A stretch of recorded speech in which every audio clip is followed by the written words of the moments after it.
대한민국이 우크라이나에 무기 원조를 할 수 있다는 이야기가 나오면서 국내가 떠들썩합니다. 지난 한 주간 폴란드와 대한민국의 방산협력, 여당 대표와 젤렌스키 대통령의 면담 등이 이어지면서 한국이 폴란드에 적극적인 군사 원조를 할 수 있다는 이야기가 계속해서 나오고 있는데요. 이에 따라 만약 한국이 우크라이나에 군사 원조를 한다면 어떤 품목을 어떤 방식으로 원조할지에 대한 여러 이야기가 나오고 있습니다. 하지만 그 이상으로 한국이 굳이 왜 멀고 또 우리와도 크게 관련이 없는 우크라이나에 우호국인 러시아와 척을 져가며 무기를 지원해야 하느냐는 이야기도 많습니다. 그래서 준비했습니다. 오늘은 한국이 정말 우크라이나에 무기를 지원하려는 이유에 대해 알아보겠습니다.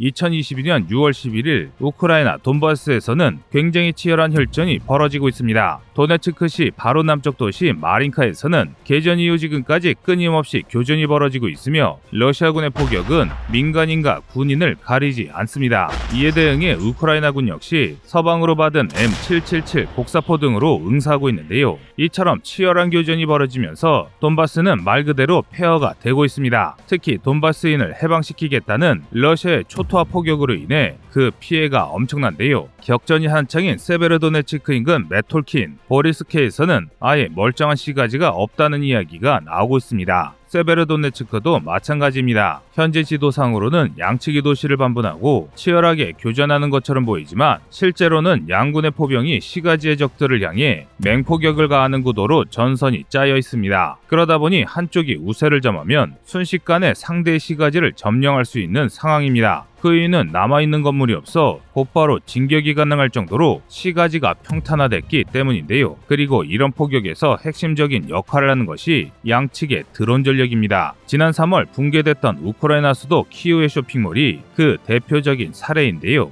러시아의 드론에 의해 쇼핑몰에 오고 가는 탄약 차량들이 추적당해 탄약고란 사실이 발각된 뒤 러시아의 미사일 공격에 붕괴했기 때문입니다. 이처럼 전장에서 드론이 중요해지자 우크라이나는 러시아의 드론을 노획하는 한편 러시아의 드론을 무력화하기 위해 드론건을 배치 중입니다. 드론건은 강력한 전파로 드론과 사용자의 송수신을 방해해 적 드론을 격추하는 무기입니다. 우크라이나 후방의 IT 회사들에서 수작업으로 끊임없이 드론건이 생산 중입니다. 이에 따라 우크라이나군의 무장이 점차 개선되고 있는데요. 하지만 이런 노력에도 불구하고 우크라이나군의 전력이 늘어나는 데는 한계가 많습니다. 아무리 훌륭한 무기를 만든다 할지라도 우크라이나의 산업력으로는 이미 동원된 50만 예비군이 사용할 무기를 마련하는 것조차 쉽지 않기 때문입니다. 그래서 우크라이나는 계속 서방에 많은 원조를 요청하고 있습니다. 그 결과 우크라이나에 많은 서방제 무기가 속속들이 도착하고 있습니다. 이를 증명하듯 6월 9일 우크라이나 국방부가 SNS를 통해 우크라이나가 수령한 각종 무기를 공개했습니다. 먼저 서방권 자주포인 AHS 크라프가 전선에 도착했으며 이를 통해 총 150문의 155mm 자주포가 확보됐습니다. 탄약 지원도 엄청나서 155mm 포탄의 재고가 전쟁 전 우크라이나 포병이 보유했던 탄약 재고보다 많을 정도라고 전해지는데요.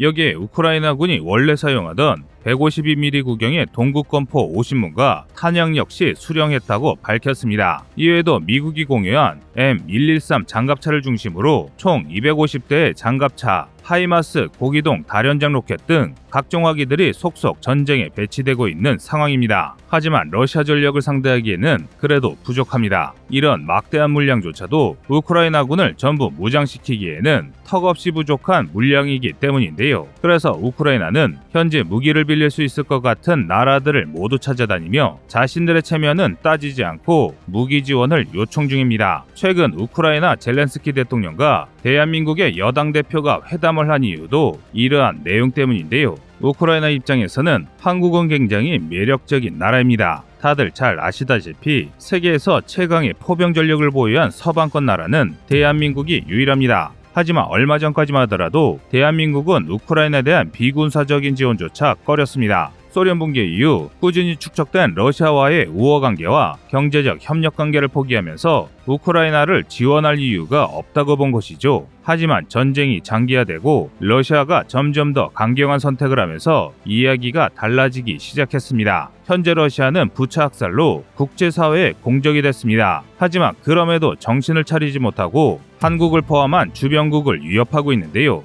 그 결과 겁에 질린 핀란드와 스웨덴이 나토 가입을 신청했고 발트 3국과 폴란드가 우크라이나에 적극적인 군사 원조를 시작했습니다. 한마디로 러시아가 스스로 고립을 자초하고 있는 것입니다. 심지어 최근에는 러시아의 국회인 국가두마에서 리투아니아 독립을 폐기한다는 새로운 법안이 의회에 제출됐습니다. 구체적으로는 과거 소련의 일부였던 리투아니아를 국가로 인정하지 않겠다는 것인데요. 이는 곧 러시아가 리투아니아 정부를 제거하고 리투아니아를 러시아 연방에게 편입시키겠다는 말이나 다름없습니다. 한마디로 확전을 하겠다는 것입니다. 이런 러시아 행동을 보며 미국과 영국 등 서방 주요국들 사이에서는 만약 푸틴이 우크라이나를 점령한다면 발트 3국과 폴란드, 몰도바 등지에서 더 큰 전쟁이 일어날 뿐만 아니라 세계 3차 대전의 시발점이 될 수 있다고 우려 중입니다. 이에 따라 서방권 국가들은 설령 막대한 경제적 손실을 보더라도 러시아의 국가 경제를 붕괴시키기 위해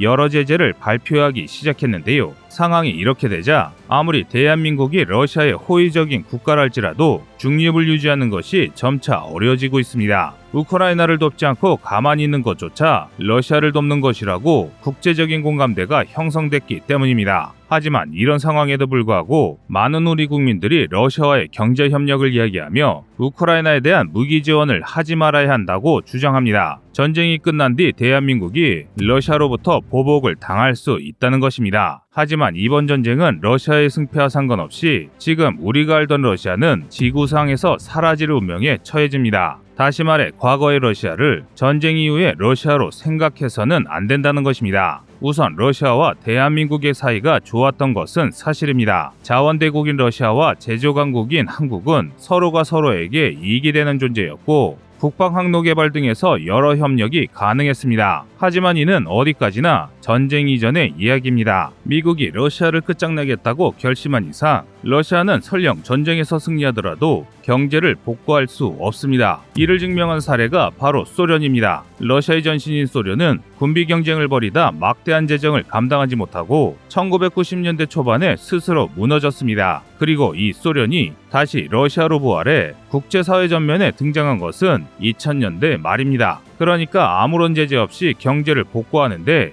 20년 이상이 걸렸다는 것입니다. 심지어 이마저도 과거 소련 시절에 비하면 부족한 부분이 굉장히 많습니다. 그런데 이번에는 미국이 러시아를 제재하고 있습니다. 그것도 그냥 제재가 아니라 자신들의 동맹을 모두 끌어들여 전방위적인 제재를 가하고 있는 실정입니다. 아마 이 제재는 러시아가 스스로 전쟁 범죄를 인정하며 패배를 신인하지 않는 이상 승패와 관련 없이 계속될 것입니다. 따라서 러시아의 경제가 무너지는 것은 필연일 수밖에 없습니다. 그리고 소련과 비교할 수 없을 정도로 약한 러시아가 이렇게 무너진 경제를 복구하는 데는 적어도 30년 이상이 걸릴 것입니다. 당연히 한국이 미국의 의도대로 우크라이나 편을 들더라도 이런 러시아가 한국을 보복할 수 있을 리가 없습니다. 하지만 그럼에도 중립을 유지해야 한다는 의견이 있습니다. 미국의 요구에도 중립을 견지하면서 막대한 이익을 누리고 있는 인도처럼 우리 역시 중립으로 큰 이익을 얻을 수 있다는 것입니다. 그러나 이는 전제부터 틀렸습니다.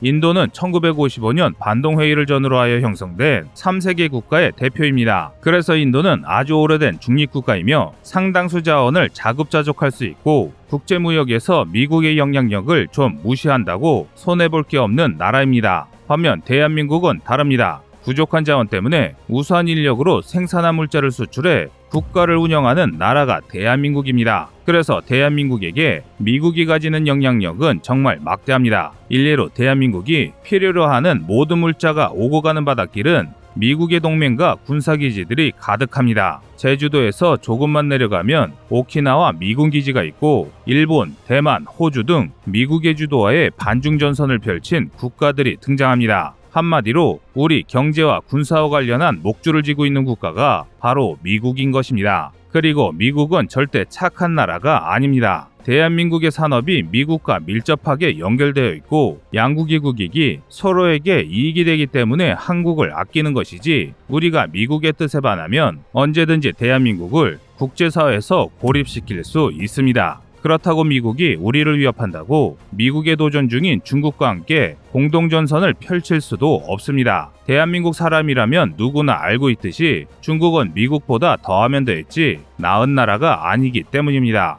한마디로 국제사회는 피도 눈물도 없는 살벌한 곳입니다. 그렇기 때문에 세계 정세가 극단적일수록 대한민국은 미국과 보조를 맞출 수밖에 없습니다. 대신 베트남 전쟁처럼 미국이 제공하는 보상으로 이익을 얻을 수 있는데요. 따라서 지금처럼 우크라이나가 러시아를 점차 몰아내고 있는 상황이라면 대한민국이 우크라이나에 무기를 지원하는 것도 충분히 고려할 만한 옵션이라고 전문가들은 분석하고 있습니다. 이 때문에 우리 여당 대표가 우크라이나에 방문한 것인데요. 그렇다면 한국은 과연 어떤 무기들을 우크라이나에 지원하게 될까요? 아마 우리 군이 사용 중인 구식화기들이 주류가 될 것으로 보입니다. K-55A1 자주포처럼 구식이지만 개량되어 성능 우수한 포병화기나 비오 자주대공포나 천마 단거리 지대공 미사일, 천궁원처럼 구식화된 방공장비들을 우크라이나에 공유할 가능성이 높은데요. 만약 정말 이대로 공유가 이뤄질 경우 한국은 이렇게 지원한 무기를 대신해 미국으로부터 상응하는 대가를 받을 것입니다. 과거 베트남 전쟁이 한창이던 시절 베트남의 F5 전투기를 제공하는 대가로 미국으로부터 F4 전투기를 저렴하게 도입한 것처럼 이번 지원으로 우리는 미제 최신 무기를 받거나 우크라이나 재건 사업에서 지분을 차지하게 될 것으로 보이는데요. 하지만 이런 이익과 별개로 우리의 의지와 상관없이 미국의 뜻을 따라야 한다는 것은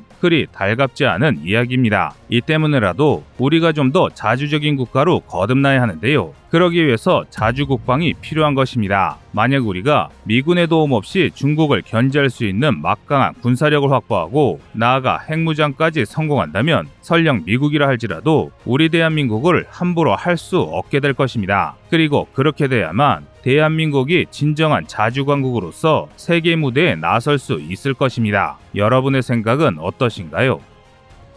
안녕하세요, 꺼리투브입니다. 여러분의 가분한 성원에 힘입어 군사무기에 관심 없는 분들도 쉽게 이해하실 수 있는 대한민국의 육해공 군사무기의 숨은 비하 이야기를 책으로 엮었습니다. 하루 종일 검색해도 절대 찾을 수 없었던 비밀스러운 내용을 이제 책으로 만나보세요.